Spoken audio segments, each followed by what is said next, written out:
Babatunde, always dressed in the latest designer suits, gold watch glinting on his wrist, has an undeniable allure, drawing all eyes whenever he steps out.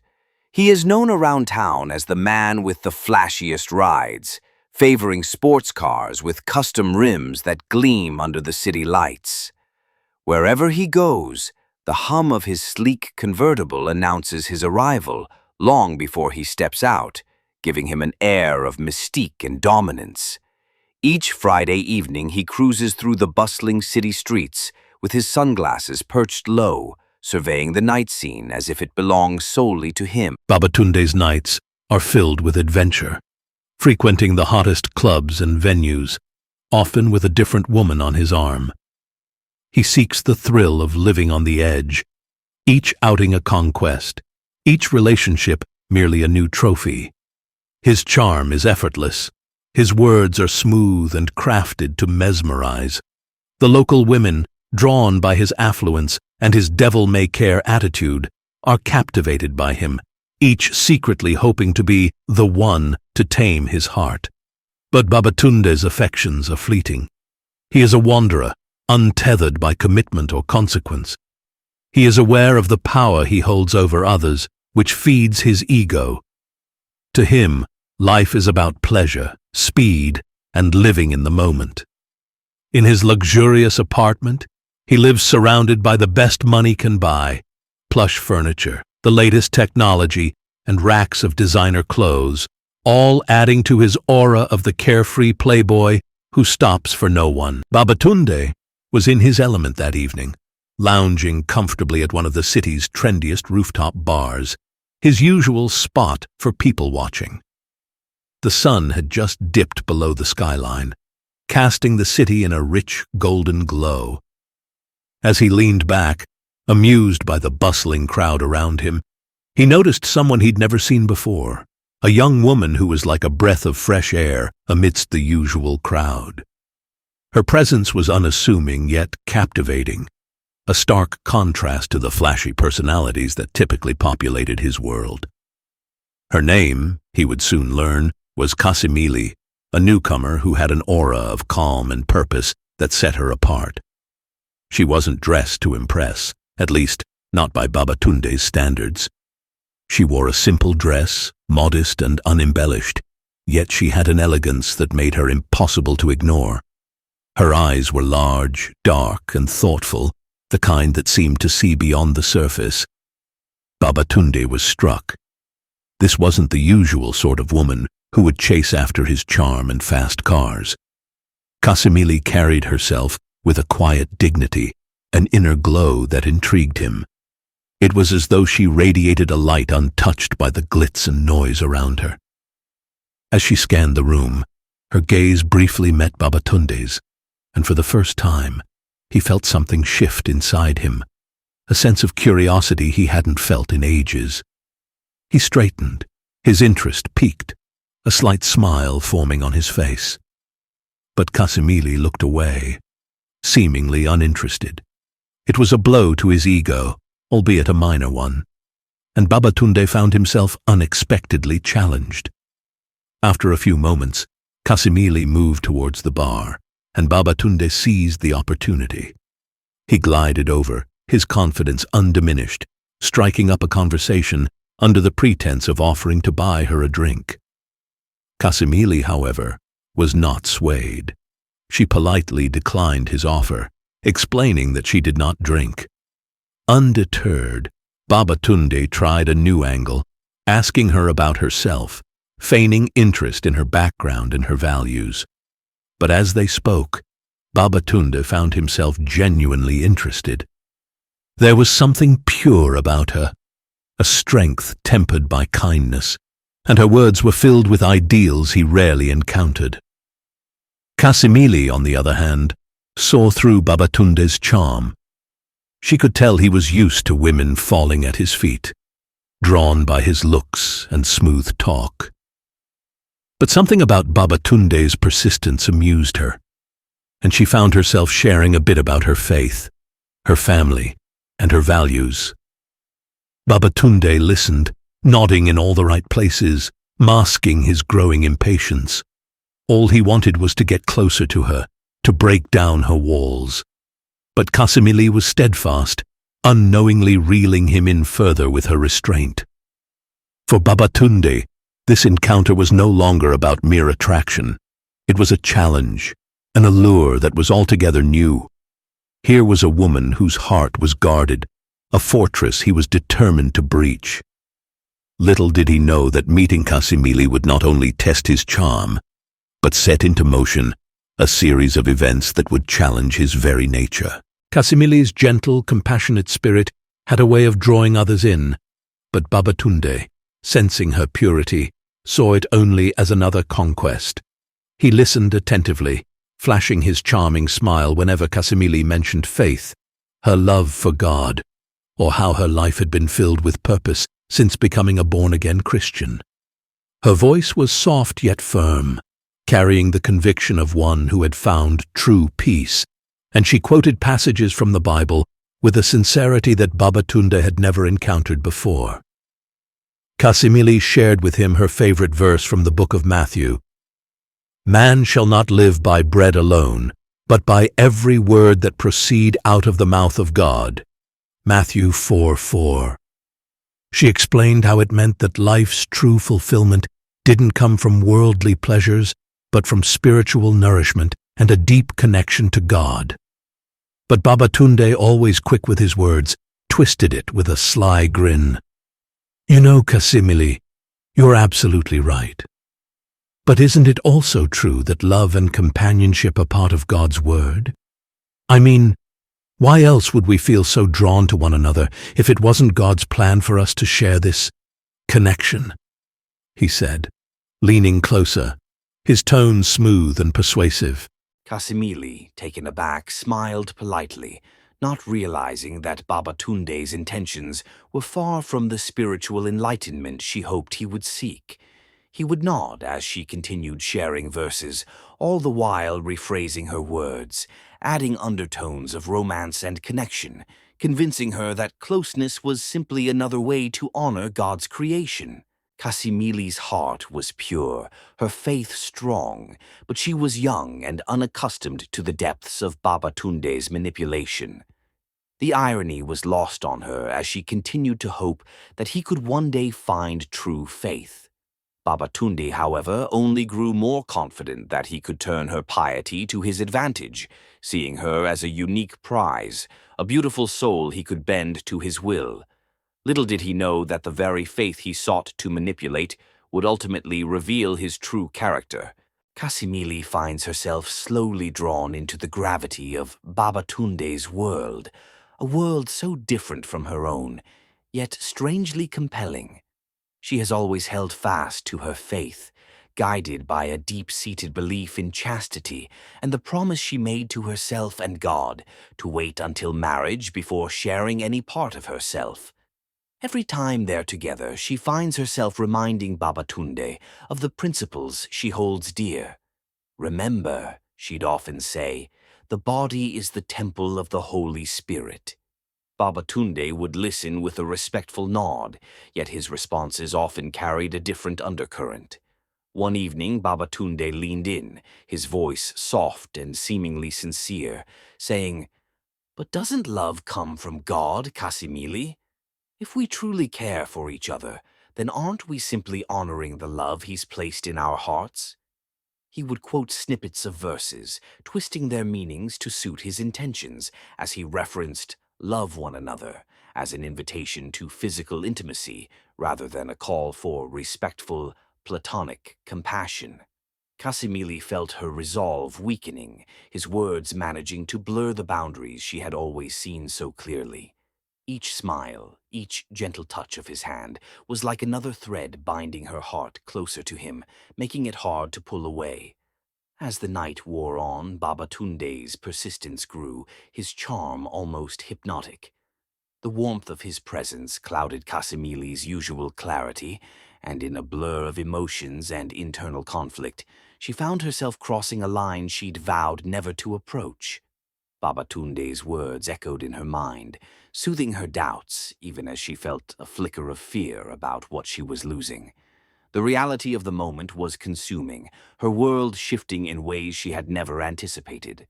Kasimili had always envisioned love as something sacred, something pure and unshaken by worldly desires.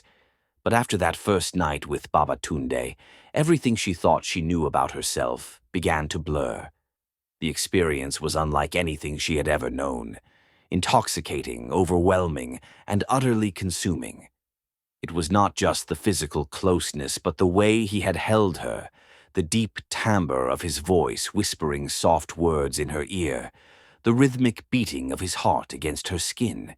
She had been taught to guard her body, to wait for the one chosen by God, yet in Babatunde's arms, all those lessons had faded into the background like an old, forgotten hymn. For days, she found herself reliving the moment over and over, unable to shake the sensations imprinted on her soul. The memory of his warm breath, scented with mint, mingling with the faint cologne that clung to his skin, sent shivers through her. Every detail was sharp, vivid. His hands, gentle yet firm, exploring her in ways she had never imagined, the way he whispered her name like a cherished secret, the intensity in his eyes when their gazes locked. The world outside that dimly lit room had ceased to exist, and for the first time Kasimili understood why love could be so dangerously alluring. But what she had thought was love, Babatunde saw as conquest. The weeks that followed were a whirlwind of stolen moments, secret meetings, and whispered promises. Each time they met, the fire between them burned brighter, their passion unchecked. The guilt gnawed at the edges of Kasimili's conscience, but each time Babatunde kissed her, held her, reassured her that love was meant to be experienced fully, she allowed herself to believe him. She convinced herself that what they had was special, that he saw her as more than just another girl in his long list of conquests. Then came the day everything changed. Kasimili had been feeling different, her body no longer her own. The unease grew into suspicion, and suspicion led to fear. When she finally confirmed what she dreaded most, her world collapsed around her. Pregnant. The word echoed in her mind like a haunting refrain. She had betrayed everything she had once believed in, and now she carried the consequence within her. Trembling, she told Babatunde, expecting, hoping, for something more than the coldness that flashed in his eyes. Instead, his expression darkened, and his once gentle voice turned sharp, accusing. "You should have been careful," he spat, his words like knives slicing through her heart. Kasimili stared at him, uncomprehending. "Babatunde, this is our child," he scoffed, running a frustrated hand through his hair. "Number, this is your problem. I'm not ready for this. You think you can trap me into marriage?" Tears burned her eyes. This was not the man who had whispered love into her ears. This was not the man who had made her feel like she belonged to something greater than herself. This was a stranger. "I thought you loved me," she whispered. Babatunde exhaled sharply, his impatience growing. "Love? Kasimili, I don't do love like that. Look, I'll fix this. I know a place. You'll be free of this, and we can go back to how things were." Her stomach twisted. He was asking her to erase what had come from their union, to undo what could not be undone. She wanted to refuse, to run, to protect the life growing inside her. But love, foolish, desperate love, made her hope that if she did what he asked, he would stay. He would see her as the one worth keeping.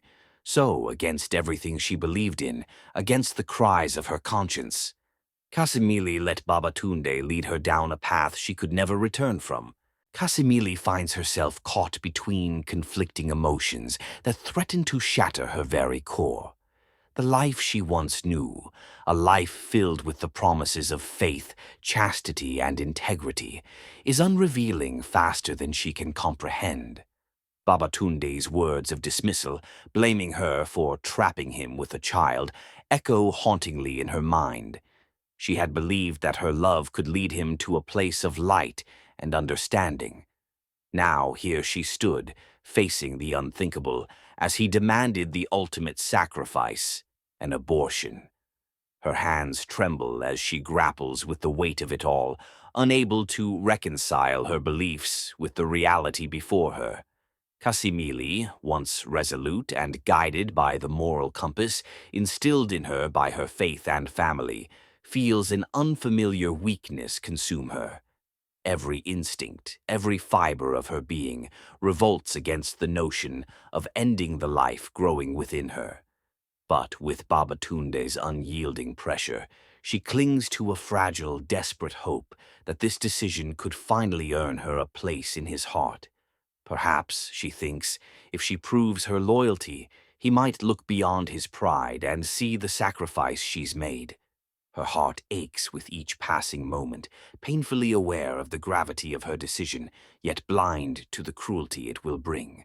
Kasimili sat silently in the passenger seat as Babatunde's sports car sped down the coastal road, the wind whipping against the windows.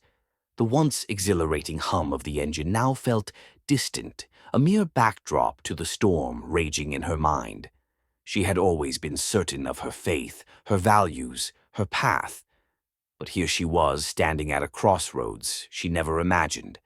Babatunde's voice was smooth, persuasive, his words carefully crafted to dissolve the guilt coiling around her heart. "Kasimili, listen to me," he said, his eyes fixed on the road. "We're young. We have our whole lives ahead of us. We can't let this mistake define us." Kasimili swallowed hard, her fingers tightening around the fabric of her dress. "But life is sacred," she whispered. "My father always said—" Babatunde reached over and took her hand, squeezing it gently, his thumb brushing soothing circles against her skin. "And that's exactly why we're doing this the right way," he said. "Think about your parents. If they find out, they'll be devastated. Your father, the pastor, what will people say? But if we wait, if we do things properly, get married, have a beautiful wedding in the church with your father officiating, then we bring honor to your family. Isn't that what you want?" The words burrowed deep into her already troubled mind, and against her better judgment she found herself nodding. It was true. Her father's reputation was at stake. The shame, the disgrace. It would be unbearable. Babatunde sighed in relief, flashing one of his charming smiles. "You'll see, my love. This is the right decision." The car pulled into a quiet neighborhood, far from the bustling heart of the city. The air here was thick, heavy with the scent of salt from the nearby ocean. Babatunde parked in front of a modest house, its windows shut tight, its curtains drawn as if guarding secrets from the world. "This is the place," Babatunde said, turning off the ignition. He reached into his pocket and pulled out a bundle of cash, pressing it into her hand. "When you're done, take a taxi home and rest, okay? I'll call you later."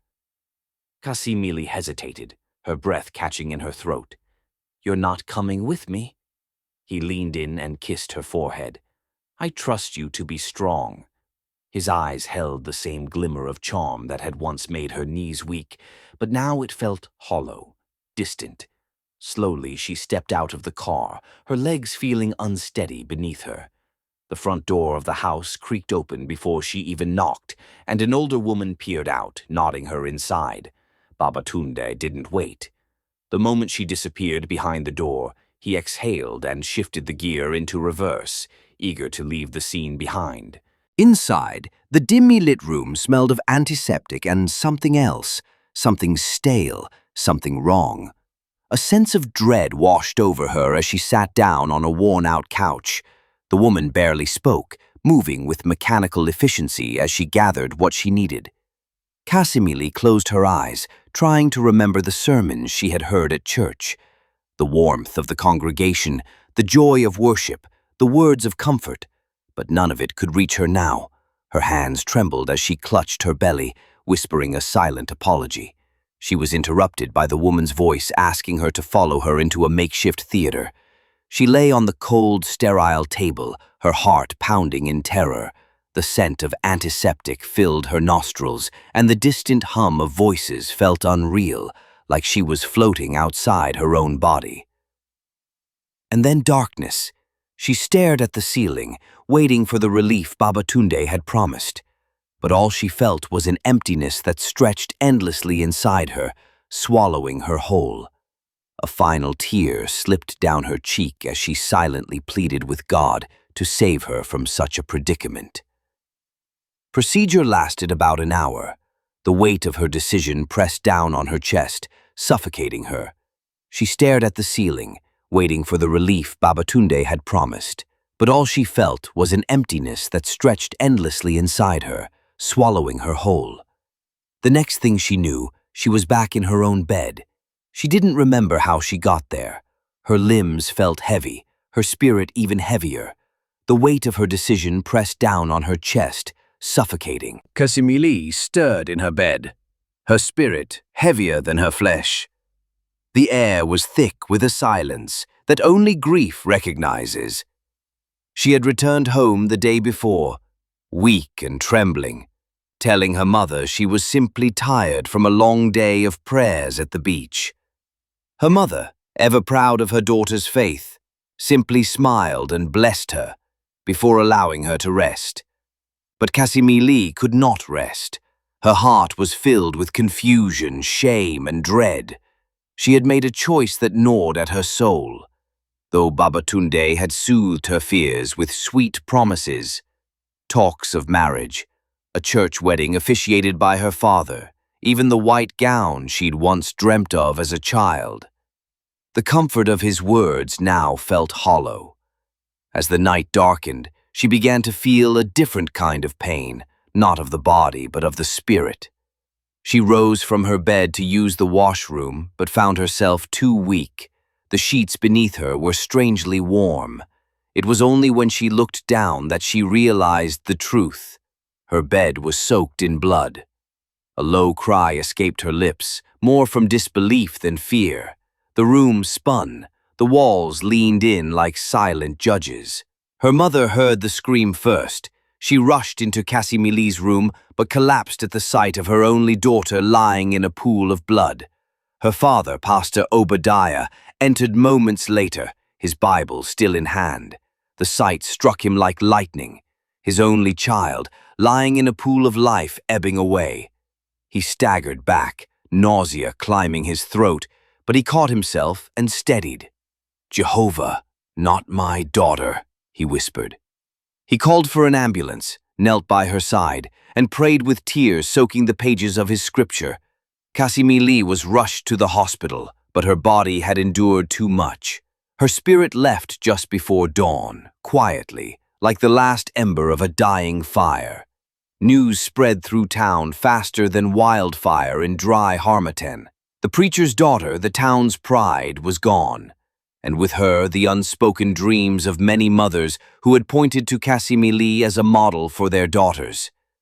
Whispers turned to wails, church bells rang in mourning, and among the grieving, none bore the weight more heavily than Pastor Obadiah. He did not only mourn his daughter, he mourned the father he hadn't been. In the quiet corners of his mind, he replayed every missed moment, every distracted nod, every time he'd chosen the pulpit over the person she was becoming. He blamed the boy, yes, but more than that, he blamed himself. He hadn't truly seen Kasimili, not her silences, not her shifting moods, not the subtle ways she reached out. He had known her as a daughter of the church, but not as a girl with her own world beyond it, her wants, her fears, her fragile hopes. Now, in the hollow echo of her absence, he saw it all too clearly, and it broke him. He had failed her, not in faith, but in fatherhood. After Kasimili's funeral, Babatunde vanished without a trace. Pastor Obadiah, heavy with grief and questions, wrestled with his thoughts. Part of him burned with the desire to see Babatunde arrested, but for what exactly? The law needed evidence, and all he had was suspicion and sorrow. Yet another part of the pastor, the part molded by years of faith and forgiveness, saw something else, A broken boy, not beyond redemption. Maybe, just maybe, Babatunde could be reached. He imagined taking the boy under his wing, guiding him away from the darkness that had already claimed too much. He'd forgive him, mentor him, make sure he never harmed another innocent girl again. But all of that was just a dream, because Babatunde was gone. The streets whispered his story in hushed tones. He had fled to the city, melted into its chaos, swallowed by its lights and shadows. No one knew where. No one had seen him. Only one thing was certain. He was running. From guilt, from justice, from himself. And Pastor Obadiah was left with silence and a decision he'd never get to make. Thank you for watching. Stick around for some more exciting stories.